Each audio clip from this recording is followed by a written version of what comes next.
kale nkutwala ekiri Mulago. Kye kiriyo? Ono oyina akatambaala awo. Oyina akatambaala. Ne kano kalabe. If you pick 10 people from this parliament and you send them to the famous hospitals in Kampala here, you go to Mulago, they'll take your blood and whatever, they'll give you results. If you go to Nakasero and test for the same, different results. If you go to IHK, they give different results. Now, where is the problem? You have issues, they say it is pneumonia, mild pneumonia. They give you a sack of antibiotics. You finish them, the pain comes back. You go to another hospital, it is ulcers. They give you another sack of antibiotics. You finish them, the pain comes back. You go to another hospital. Kakana, lindako. Towakana. Tokayana. Ogenda kwewuunya. Nze Eke Master Kawandula Bigambo Pro Max. Eno gintambulize. Sitera kusaba kutambuza video. Wabula eno nja kusaba ogintambulize. Etuuke ku buli Munnayuganda wenna wooli abadde alina essuubi mu gavumenti eriko. Naawe alowooza nti ebye Uganda byaterera dda, katerera ku video eno owulire ebigambo. Ampuliriza, nkugambye video soko gimpera ekigalo, bw'omala giwa ekigalo ginsharingire wonna woowulira w'osobodde, buli Munnayuganda asobole okukwata ekitambaala asangula amaziga wano wetwolekedde olunaku olwaleero. Kaakati nno butereevu ebigenda maaso kantandike n'amawulire munda mu ggwanga ekiri Mulago. Ampuliriza, kisa kinegula. Waliwo amawulire agafulumye nga galaga Mulago Hospital. Wuliriza, njagala otunuulire ebigambo bino era obiwulire nga bwe biri, ogenda kwewuunya abasajja bano. Mulago Hospital okusinziira ku bunene bw'alina, waliwo amawulire agafulumye nga galaga mbu yatundibwa. Mbu yatundibwa. Inti mutunde wajjo, ogenda kwewuunya ensi. Mulago Hospital ly'eddwaliro erisinga obunene munda mu ggwanga erya Uganda. Era nga lino Abaseveni bagenda okujja baalisanga weeriri nga likola bulungi nnyo, n'amalwaliro amalala amanene ng'ery'ekiboga, eggulu, eggombe n'amalala oba oliawo. Kati njagala owulize ebigambo bibino olunaku olwaleero ogenda kwewuunya. Kaakati nno nga sinaba kubeera nga mbikusoosootelera mu bujjuvu bwabyo, obadde okimanyi Uganda Railway. Uliriza, Uganda Railway eyo gye boyita eggaali y'omukka eya Uganda eyazimbibwa wano mu mirembe giri nga Abaseveni tebanaba kubeera nga bajja okuwamba obuyinza mu 1986 era nga baagisangawo ng'ekola bulungi nnyo. Oluvannyuma lw'okubeera nga baatwala entebe eno baagisuula, Abaseveni baagisuula nebeera nga tekyakola. Kati ogenda kutya ensi. Waliwo pulaani ezaali enteeketeeke, waliwo olukwe olwapangibwa, olukwe luno nga lwabagibwa okusuula eggaali ey'omukka. Jjukira nti amawanga Uganda, Kenya, Tanzania baasalawo gye buvuddeko ne batuula ne bateesa ne bagamba tuzimbe East African Railway. Ab'e Kenya ne bazimba eyaabwe n'eggwa, ab'e Tanzania bazimba eyaabwe yaggwa, ey'e Uganda tenaba kubeera nga etandikawo kuzimbibwa. Jjukira nti zino zonna ezizimbibwa zina kubeera nga za masannyalaze. Kati ogenda kwewuunya ensi, ogenda kutya abasajja, ogenda kukwata ku mumwa, ogenda kutya mukwano gwange ampuliriza. Kyokka nga mu ngeri y'emu amafuta ge tusima ehoima, amafuta ogamanyi, Uganda yafuna amafuta, era amafuta gano kigambibwa mbu gandiba nga gatandika dde okubeera nga gasimibwa. Wabula waliwo okaayana ennyo, gajja kusimibwa tegajja kusimibwa, ojja kuvaako sivaako kuleka amafuta gange. Kaakati nno waliwo embeera eyongedde okubeera nga erabikako ku lw'amafuta gano agali munda mu ggwanga erya Uganda. Jjukira nti gano gaazimbibwa payipu era nga galina okukulukuta gatwalibwe munda mu ggwanga erya Tanzania gye galina okubeera nga gasengejjebwa oba nga gakolebwako okufuuka ago aganaakozesebwa basobole okubeera nga bagaawulamu amafuta ag'emmotoka, amafuta ag'ettaala, amafuta aga oyiro, ebigimusa, byonna bigenda kubeera nga bikolebwa mu ggwanga lya Tanzania kubanga gano bwe gakulukuta mu crude gye galaga. Kaakati nno ogenda kuwulira ensimbi eziva mu mafuta gano ziragawa. Ensimbi ezigenda okuva mu mafuta gano tezigenda kujja Uganda. Lwaki tezijja Uganda? Lwaki teziyamba Uganda?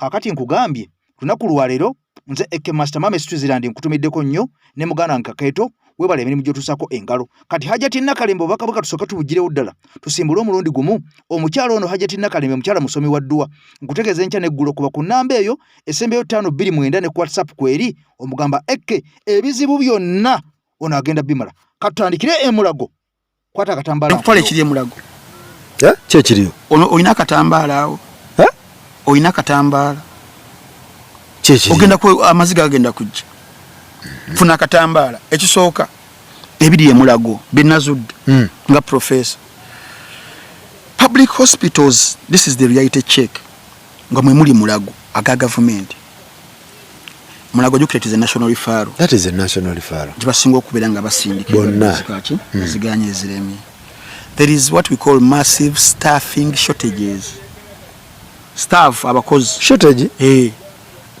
abakola be batalabika oba tebawerayo but yeah there are far fewer workers than it's supposed to be in mulago nti kubalwa ku positions ebifo ebirina okujjuzibwa 1235 mu kimu only about 1369 bibiri filled kati wanakola subtraction kaga mu mwenda wano wewoleyo ono leteyo eno zibere 2 eno demu wewoleyo zibere 2 eno zibere 14 ono ku mukaaga zibere 8 eno demu wewoleyo no wabere 12 jako 3 zibere mmeka omwenda ebifo 9 mu bibiri bikalu tewali bakozi tebiri mu bakozi babula oba tebaliwo as in like tetulina basawo mu ggwanga tebaliwo mu bifo ebyo almost abasawo 10 shortage weeri university zichaweereza what is the problem kubala banalabye ne auditor general's report yes gegamba public service ebifo emitwala 316 tebiri mu bakozi ante ekyo botabira mu bakozi tekitegeeza mbu tebaliwo naye bwe bajja basasulwa batya kati abasinga balese n'emirimu egyo bagenda mu birala okitegeera abaliwo ne babeera absent ku mirimu n'ebisigadde bifanaganako weebityo so kati nkubulidde shortage eno understaffing mu bifo kiba kireetera embeera eno okukola ki okubeerawo tugende ku specialized units waliwo gye bayita neonatal eyo gye bajjanjabira abo abaana abato below 28 days I think eyo neonatal ndowooza nomwana gye yakoze eki ayinza okubeera nga gye yabaddewo emba siri mistaken wetugenda eyo kiba kitegeeza nti 50% of what is needed is absent mu neonatal women is and neonatal specialized unit definitely tuli mu danger doctors abasawo abakugu emulago abalina what we call advanced training are only 4% of what is required 4% definitely of what is required across government hospitals nationwide abakugu nationwide si mulagao kati ekifananyi nkisiizi mu ggwanga lyonna ngenda kuwa ekirala all reports ezimu ze nasomyeko eziraga nti more than 2000 trained medics unemployed they are unemployed more than 2000 trained medics yes nga bali trained by the government by even when hospitals ngawe nagambe zilacking staff ninga baliwe 1200 zebase katugende kucha overwhelming workloads ne poor care ratios mwa wano bagenda okunyiriza ddala waliwo ogenda mu I think cha UN oba cha I think World Health Organization echa ratio ya omulwadde I mean omusawo kubalwadde nabadde balina okujjanjaba ratio eri standard ya World Health Organization eri 1 to 1000 omusawo ku 1000 asobola kwasaganya abalwadde patients 1000 naye mu Uganda it is one doctor ku 24000 patients emitwalo 21000 ngo gazize kifananyi agenda bakola ati what do you expect tewali gundi awo equipment singa tuzigenze ne dagala they are very scarce awamu broken and only about half of ICU beds are functional at Mulago half of half tekola credit eri muganda wange Faruku Sakozi kakati nno nga bw'otegedde nti omusawo alina okubeera nga ekinene nnyo kale akwataganya katugamba abantu 100 mu ggwanga erya Uganda wane mu ddwaliro ekkulu ery'e Mulago dokita omu alina okujjanjaba abantu mbu abali mu 2,400. Bino byenkugamba biri munda mu ggwanga lya Uganda. Kaakati nno gwe wennanga owakana ng'olowooza kikyamu oba si kituufu, gwe keera ku makya oyambale engoye zo ogende munda mu ddwaliro ery'e Mulago weefuula zo okujjanjaba omulwadde oba anoonya dokita. Kye njogerako ojja kubeera nga okiraba bulungi nnyo. Ojja kutunulira layini, ojja kukwata ku mutwe, ojja kunyeenya ampuliriza omutwe gwo. Kakati nno okusinziira ku UN ekitongole ky'ebyobulamu, omusawo omu ku sitandadi alina okukwasaganya abalwadde omu mpaka ku 100. Wabula munda mu ggwanga erya Uganda omusawo omu dokita alina okukwasaganya abantu okuva ku omu mpaka ku 2,400. Kitegeeza ki? Nti badokita abali munda mu ggwanga erya Uganda tebatumala. Wabula nga n'abo abaliwo abatono bali underpaid, babwa akasente katono.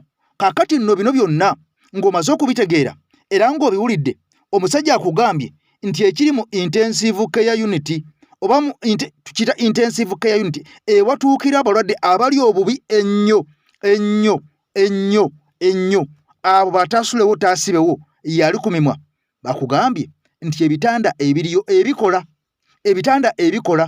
hafu yaabyo yeeriwo yeekola. Lwaki olowooza abantu bangi bakugamba nti tugenda e Mulago tusanga abalwadde beebase ku ttaka? Bw'oba oyagala okukkiriza ensonga eno oba okumanya ebintu bye nkugamba bino nabirabirako n'amaaso gange mu ddwaliro ery'e Mulago. Genda ku Cancer Institute waggulu eri ng'oyisiza kuba HIV, gendera ddala waggulu ku Cancer Institute, ogenda kubeera nga olaba abalwadde aba kansa abeebaka ku bitanda be basinga okuba abatono ku abo abeebaka ku ttaka oba abo abeebaka wansi, wabula nga ne wansi watuuka ne wabooga. Kitegeeza ki? Nti eddwaliro lyafunda dda, wabula eddagala eriri mu ddwaliro lino ekyewunyisa ate terimala bantu. Bw'ogenda ku famasi zaabwe era bakugamba nti tetulina ddagala lino, wabula bakusindika ku First Pharmacy. First Pharmacy yesangibwa eno nga ku Mulago omupya ng'agenda ku ddwaliro y'abakyala ery'Omulago ery'epya eryakazimbibwa erabika obulungi. Kaakati nno bw'otuuka mu First Pharmacy eno osobola okulowooza nti oli Bulaaya. Buli kika kya ddagala kyonna ekyogerwako mu famasi eno mwekiri, wabula ng'ate famasi ez'omunda mu ddwaliro erya Lifaaro ery'e Mulago zo mulimu Panado n'obulagalagala obutonotono, wabula famasi eziri ku First Pharmacy waliwo ne famasi endala eziri ku saidi eri eya Mulago omukadde ng'ogenze eri wansi gy'oyambukira ng'agenda ku acute oba nga awo we batundira ekkeesi abamanyi saidi eyo, ng'agenda ku saidi eri ewa ku church eya Pastor Kakande, eyo naye waliyo famasi ennene etali emu esali 2 abagenzeko e Mulago mwe munanjulira ku nsonga eno. Mukwano wange ampuliza okusimba layini okuva ku makya mpaka budde kukya, abasajja bakola ensimbi empya n'enkadde. Wabula nga Munnayuganda aw'omusolo okuva ku mwana ali mu lubuto mpaka ku muntu oyo akuze n'akaddiwa n'atuuka okufa, nga Munnayuganda alina okubeera nga awa omusolo ogwo oguva ku buli kyogula. Kaakati nekyewunyisa bino byonna wadde weebiri kigambwa mbu n'ettaka lya Mulago ekyennaku ennyo ampuliriza mbu lyatundibwa. Katubiwulire ate nkomewo. Kakati Mulago Museveni nga tebanagitunda ne ligimu ye. Nindako Mulago bagitunda. Mulago nga tebanaba kugitunda ne ligimu ye, kati nze nkulaga bunene bwa Mulago. Katono is Mulago sold. Njagala kino nkiddemu ko yandaba ne waba naye yennyini andabye. Okusinziira ku eka za Mulago ze yaliko obunene bwayo, Mulago baalekako just wali kaki ddwaliro. Wabula ng'ovudde ku kyokuba nti ewali eddwaliro otuuka ne bakugamba nti genda ng'oli omuntu bakulwaziza tokusobola nagenda ku kitanda bakutadde wansi bagenda kuteekako kipa y'amazzi ne bagamba nti genda ogule eddagala, ate eddagala ligule wantu awo mu First Pharmacy. First Pharmacy eddagala eririmu lyaffe lyamwe wa musolo lye batunda mu First Pharmacy, abaala abakolamu ffe tubasasula. ekizimbe kwe kitudde ttaka lya Munnayuganda kuba baalisangawo. Ogenda okwesanga nga buli kimu kyonna bakubbye mpaka ku lasiti ne woba ogenda kufa ne bagamba ne ssente ez'omulambo nga okusoomozebwa kuli ku Bannayuganda. Omuntu kitegeera alina kuba ndowooza ng'afumiitiriza nnyo, otherwise naffe bino bye twogera tetulowooza nti tuli safe kubanga tulina demokrasi. Naye tulowooza nti engeri yokka Uganda gy'esobola okwongera okulaba entambuza etali nnungi kwe kuba nga tufuna chance y'okuba nga twogera ku bintu bino. Ekyokulabirako bantu bangi abaava mu kusoma mu 1989 9 mwezi gwa ng'abantu tebamanyi lwaki abantu basoma kubanga tewabeerangawo TV kubalaga nti omuntu asomyeko abeeranga lugayiza ajja ku TV n'abako kyaleka. Omuntu asomyeko mbaka palamenti ayambalako obulungi. Ebyo tebyalingawo. Abantu baaluuzinganga. Ekyo ndowooza mu Luzungu tukita ignorance, obutamanya. Kati kye tuli mu kugezaako okulwanyisa gwe munnansi ali wano okumanya value yo. Gwe NRM ali eyo nga baba mutudde mu bavubuka banno be twenkanye emyaka bw'omusango olw'okuba oyambadde ekisaati ky'NRM ekiriko ekifaananyi kya baasi. N'ovimbi anti nakugambye nti olunaku olwaleero tugenda kubeera nga tutambula mpola, tutunulire ebigambo, tutunulire ensonga ez'enjawulo mu nnyaffe Uganda. Kati ngaali bwe nakutegeezezza nti ekirya asigale waka kye kirya n'atabaala nga n'omuliraano gwokya bbiri. Kati wuliriza, nakutegeeza nga tutandika ku Uganda Railway ne nkutegeeza nti ebyana oba ebiyumba eby'eggaali y'omukka eya Uganda ebikwata mu 131 byabbibwa. Tebaakoma okwo, ebiyumba bino ne bagattako n'eby'eggwanga ery'e Kenya. Jjukira nakutegeezezza Abaseveni nga tebannajja munda mu ggwanga erya Uganda. Uganda Railway yali ekola era ng'eno esala n'engira ne munda mu ggwanga erya Kenya, nga kitegeeza nti n'ey'e Kenya yali ng'etambula n'ejja munda mu ggwanga erya Uganda. Wabula ekisinga okubeera nga kyewuunyisa era ekikwasa ennaku Muganda Nkakeeto ekyentiisa ennyo, amawulire gaavuddeyo nga gwongera okukakasa n'okulaga nti ebiyumba ebya Uganda 131 ebyabbibwa tebyamala basajja, wabula baayongerezako n'eby'eggwanga ery'e Kenya 281. Jjukira nti ekiyumba kino ekimu eky'eggaali y'omukka kiba kinene nga kisinga baasi oba nga kyenkananga baasi. Ekimu bwe kiti, ekimu kiringa baasi oba okusingako ku baasi nga bw'okiraba mwenna bamanyi train. Kati nkugambye nti ebyana oba ebiyumba 281 eby'eggwanga ery'e Kenya kigambibwa mbu byabulira munda mu ggwanga erya Uganda. Si kubula bubuzi, wabula byabbibwa. Jjukira nti Uganda Railway teringa bw'olaba baasi nti tulina linki, tulina global, tulina baby coach nti beevuganya. Nedda. Wabula Uganda Railway eryemu tewali waagivuganya nti tubbe ebiyumba bino tubiguze gundi. Wabula wano munda mu ggwanga erya Uganda ebiyumba byabulirawo. Ebiyumba 281 bugattako ebiyumba 131. Toto y'ebiyumba bino bibeera ebiyumba 310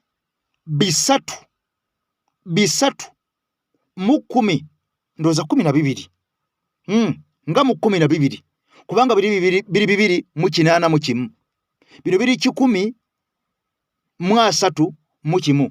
Kitegeeza bw'oba ogasse 12 biba 13. Owulidde? Kaakati 38 kiba 112. Ebiyumba 312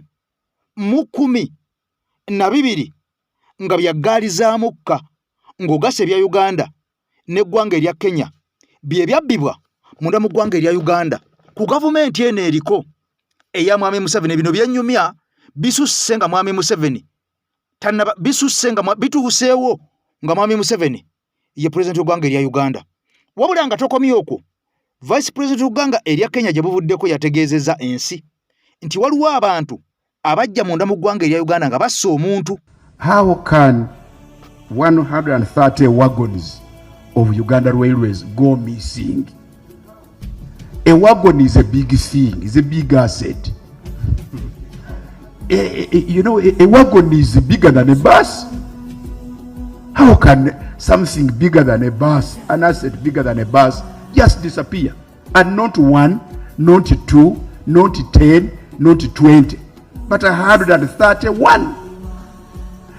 And as if that's not enough, we actually lost 281 wagons for the Kenya Railways. This puts Uganda into disrepute. Property belonging to a neighboring country goes missing here. In fact, it's stolen by our own thieves here. 281 wagons. You are the only railway corporation here. Who else is competing with you on these wagons? In other words, who has interest in these wagons? Who is stealing them? Tell us. Really, 281 wagons go missing, and these belong to a neighboring country. This is going to cause us a diplomatic problem one of these days. Between 2018 and 2024, URC traced 18 wagons of their own, but none for Kenya Railways. This is interesting. You know, 281 wagons had gone missing, those belonging to Kenya Railways. Nothing was recovered. 281. Amongst the staff here, I had some people introducing themselves as property management officers and security officers. Years back, Uganda Railways used to boast of railway police. What is this railway police doing, if it's still around, in terms of safeguarding these assets as well as land? Why are they not averting these bad practices? You know, the security officers and the railway police. Mr. Chairman, the talks that if a wagon stays in Kenya for more than 90 days, then it is assumed it has been lost. So the wagons which we are talking about, these are the wagons which actually went to Kenya during RVR time. I've talked about RVR. So those wagons were actually disappeared. Salamu alaikum. Ajati nakalemba msomi wedduwa. Boba wenyembe embi yankusomere ku dduwa. Abali ebweru mirimu giganye papula zesibye kino kyekyoto kwensabira omukisa kobe ng'odiddawa wali okusabira n'ofuna emikisa. Kyobola bangabirira ebinyonyi ebitalina kyakulya naawe atalina mulimu jankusomere ku dduwa ofuna omukisa. Eno ennyanja kwesira buli kimu ekisira ne kiba kikujjudde nekikasuka mu nnyanja nekikunta nekigenda. Nze Ajati Nakalembe gambawo ennamba yange yeeno 075237529. Temuddeeyo nemwebakira ebizibu nkole ku nnamba yange eno. Bwe mbadde sinajja wa Ajati Nakalembe nkutegeezezzaako nti Vice President w'eggwanga ery'e Kenya gwe bajjamu obwesige gye buvuddeko yavuddeyo n'ategeeza ensi.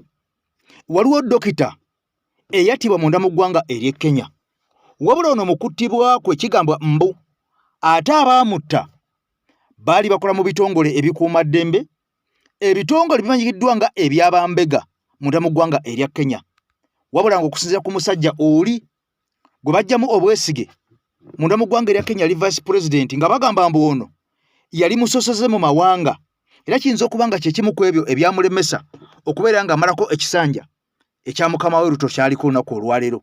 Kakati omusajja oyo yategeeza nti Uganda abantu bali batta dokita munda mu ggwanga ery'e Kenya yaddukira munda mu ggwanga erya Uganda mbu ng'ayambibwako ebitongole ebikuuma ddembe eby'eggwanga erya Uganda, nga kino kiraga nti abazzi b'emisango eri bwe bamala okutirimbula abantu baddukira munda mu ggwanga erya Uganda, nga Uganda efuuse ekiddukiro ekyaboonoonyi. Kakati nno bw'ogatta ebyumba by'eggaali biri bye nkugambye 281 ebyabbibwa wano munda mu ggwanga erya Uganda, ng'eggwanga erya Kenya likyafuuse kyesirikidde ku nsonga eno, wabula tetumanyi kiki ekinaddako nga basajja basituse okubanja ebiyumba byabwe. Kaakati nno n'abantu abatirimbula abantu, abatuga abantu, abatta abantu, ate munda mu ggwanga erya Kenya bafundikira bavuddeyo nga baddukidde ate munda mu ggwanga erya Uganda. Katino kino kya nnaku nnyo, kisobola okuleetawo diplomatic zaffe oba enkwatagana yaffe n'eggwanga erya Kenya eyinza okubeera nga esajjuka. Jjukira nti amawanga mangi ag'omuliraano naye nga tegakolagana, era nga ebimu ku bigafuula agatakolagana biba bintu bitono nnyo. Ogenda okakkananga amawanga gano gatandise obutakolagana. Ojjukira eggwanga erya India ne Pakistan, eyo yali ensi emu neeyawukanamu. Ojjukira eggwanga erya Russia ne Ukraine, eyo yali ensi emu ne baawukanamu. Ojjukira eggwanga erimanyikiddwa nga South Korea ne North Korea, eyo nayo yali ensi emu. Kaakati bano bonna baafuna obutakkaanya ne batuuka okubeera nga oba oliawo batuuka okubeera nga beesibira ekikookolo. Kati Uganda ne Kenya baamuliraano, era bano essaawa zino tebalina nnyo mukwano, wabula tewaliwo mpalana. Tewaliwo mpalana, wabula ebijjanga bikola, ebijjanga bikula, ebijjanga bikolebwa byandizaala akanaaluzaala oba byandifuuka kazaala bulwa, kubanga ekimu bwe kikolebwa ensi n'esirika, n'ekirala ne kikolebwa ensi n'esirika, n'ekirala ne kikolebwa ensi n'esirika, wandyesanga nga oba oliawo gye bikoma okuwera ebingi byandizaala akabasa ku ggwanga lyaffe erya Uganda. Kaakati no bino byonna nga bitambula bwe biti era nga bigenda bwe bisi, nakutegeezeza nti munda mu ggwanga erya Uganda tusima amafuta, wabula amafuta agasimibwa okusinziira ku musajja ono agamba nti essente zino ezisimibwa mu mafuta gano tezirina kubeera mbu, wuliriza nnyo, mbu nga ssente zino ate zikumibwa munda mu ggwanga erya Uganda. Era mbu kino kiyinza okuviirako ate Uganda okugenda mu bwavu buli kafungula nkete, obwavu ani amuwadde akatebe. Kaakati nno ensonga eno ebobbezza abantu omutwe era abantu beewuunyizza nnyo.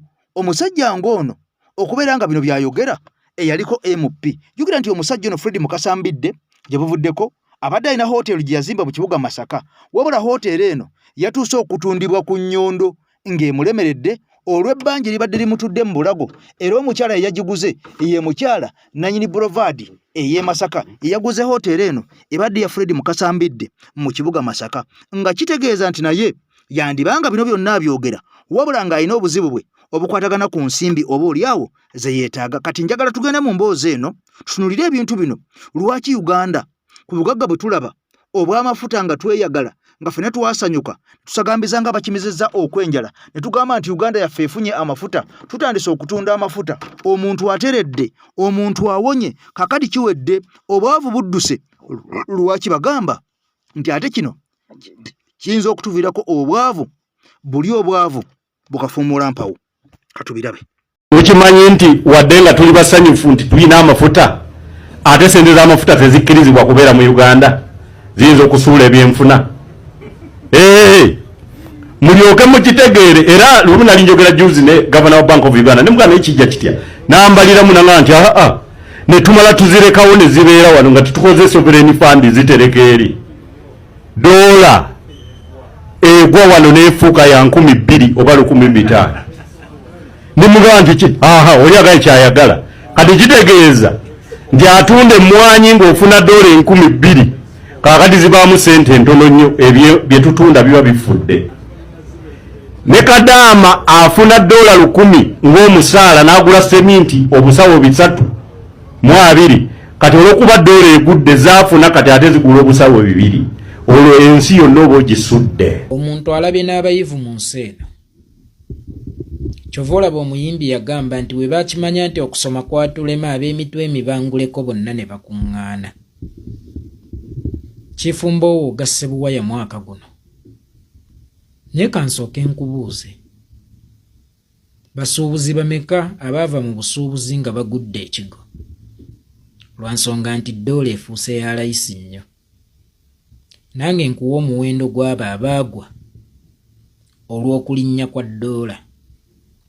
Ekisooka kya byonna, okulinnya kwa dola kulanga kigo mu ekonomi yansi, nga n'okugwa kwa dola kulanga obutebenkevu mu ekonomi y'ensi. Singa ssente yo gikwata ogenda ogisuubuza dola, neesobola okuggyayo dola ku bbeeyi layisi, kitegeeza nti ssente ye efunye evvali era erinnye.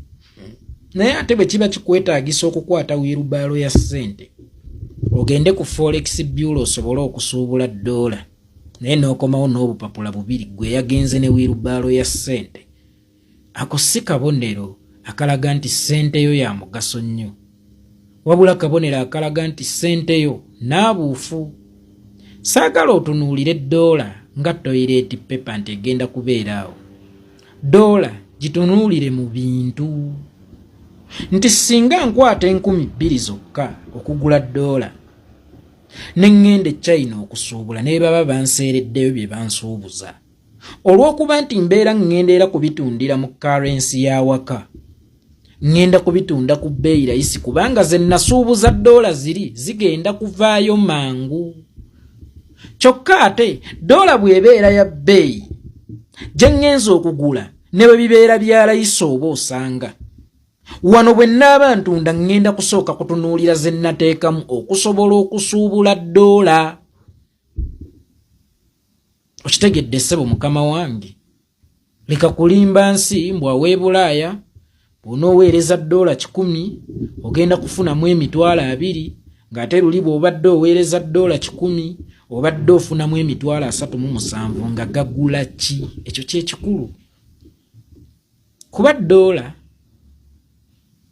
oba ssente, ekigifuula ssente kubeera muddu owa nnannyinizo, so si kubeeraawo nga zeetuumye ozitunuleko weesiime nti nina $37 nga zigula ki?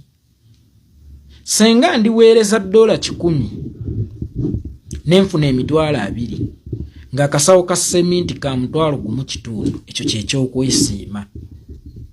Naye ate bwe ndiweereza $10 ne zituuka $37 nga nina kulinda mwezi gujja okusobola okuweereza endala, ssente zino okuzituma zibeera omuddu wange zinzigireyo kye situuka, awo tewabaawo kyakwesiima olw'okubanga zaatuuse mu currency y'ewammwe nga nnyingi, kubanga bwe zituukira mu currency y'ewammwe nga nnyingi, ekyo si kyakwesiima.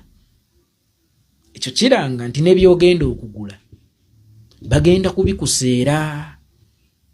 So $, bw'eba ya 2,000 kijja kutuyamba nnyo kubanga kiranga okukka kwa sukaali, kiranga okukka kw'amafuta, kiranga okukka kw'ebintu ebikozesebwa mu bulamu obwa bulijjo.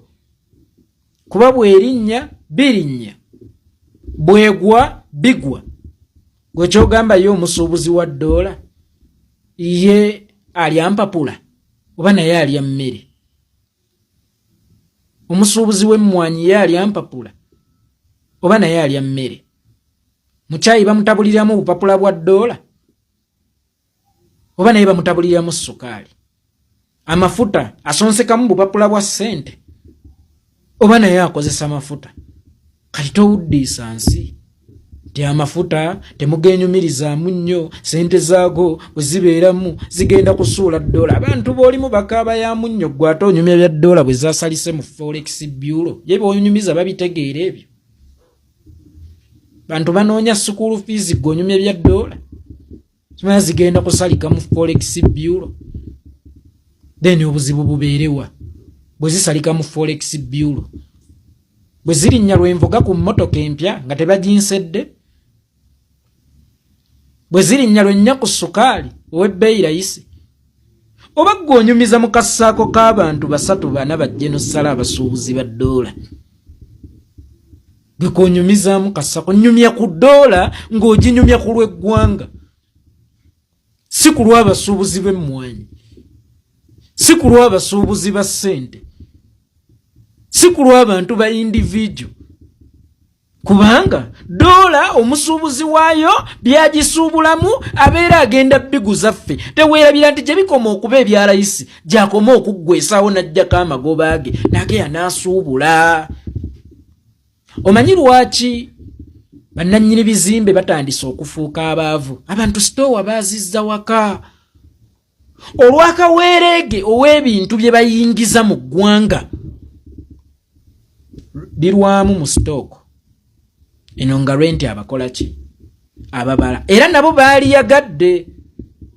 ekyo kye batunda 3,700 nga kyakunnyonnyolera nnyo otuuke n'okunyumiza atamanyi bya dola munnange anti dola bagiseera omanyi abantu tebamanyi bya busuubuzi abasinga era ebyo tebaagala biwulya baagala kimu sukaali wa 1,500 oba olugoye ekiteeteeyi kino kya nusu 500 tebaagala nnyo byakubannyonnyoza oba byakubannyonnyola kakati omusuubuzi eyalireese n'atunda mangu maali ya muyindi njagala kuddayo kusuubula olw'okubanga yataddemu ssente ntono okusuubula byasuubudde wegonyumiza ebyo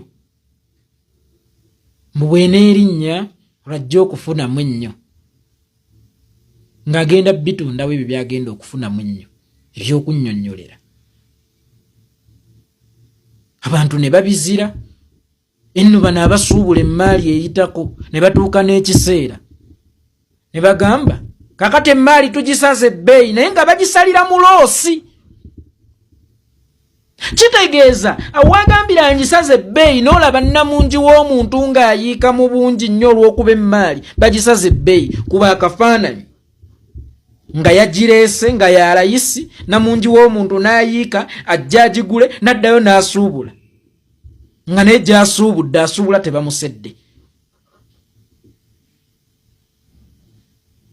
oba naye baba nga bamusedde naye olw'okuba yakozesezza ntono muzeeyi waabwe okusuubula dola egenda okusuubula wa asinga okufunira era kye kisinga okumukolera kulwisa olw'okuba byatunda bya bbeeyi oba kuggwesa mangu olw'okuba byatunda bya layisi ebintu buli webibeera ennyo mu saturation abasuubuzi ne bagenda ne basuubula ne bajja ne batunda ne baggwesa ne basuubula ne bagenda ne batunda ne baggwesa kigasa patizi zonna ssatu esooka ey'omusuubuzi ey'okubiri eya munnaffe Kaisaali omusolooza w'emisolo ey'okusatu yenze konsuma ffenna biba bitugasa kitegeeza ffenna bwe bitugasa ekonomi ebeera simuufi si byakunnyonnyolera si byakubira nnyo bulango kubanga ekinnyonnyoza abasinga nga batunda bbeeyi ya bye batunda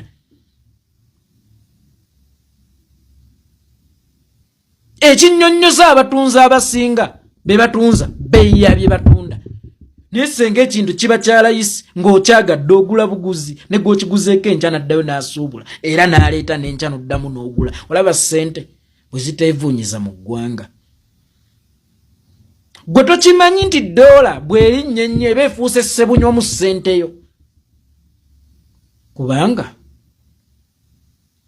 bwe kiba kinneetaagisa kufuna 3,700 okugula dola emu kitegeeza ngenda kujjawo ssente z'eggwanga nnyingi ate okuyingiza dola kyokka ate bw'ebeera ya 2,000 dola emu kitegeeza ngenda kujjako ssente z'eggwanga ntono okuyingiza dola kitegeeza ssente z'eggwanga zigenda kusigala nnyingi mu saturation okusinga dola bw'ebeera ennyingi mu saturation okusinga ssente y'eggwanga olw'okuba we nabadde njino nannayodde buyoozi ekonome swi ogikubye ekigo bannyinaffe bakadaama nga bwe baweereza ssente gwe bagambye bakolerayo lwa mirembe mingi naawe otwaleyo ababo badde mmanyi nti ekibatwala eyo bbula lya ssente mu Uganda ebbula lya ssente ezinyweebwa dola ekibatwala eyo bbula lya ssente mu ggwanga ebbula lya ssente ezinyweebwa dola so ssente bwe zibaamu mu ggwanga mwannyina ze teyeetaagisa kugenda kukuba kyeyo mu bwakadaama nga ki ekimwetaagisa nga ne bwasiika kipusa asobola okufuna ssente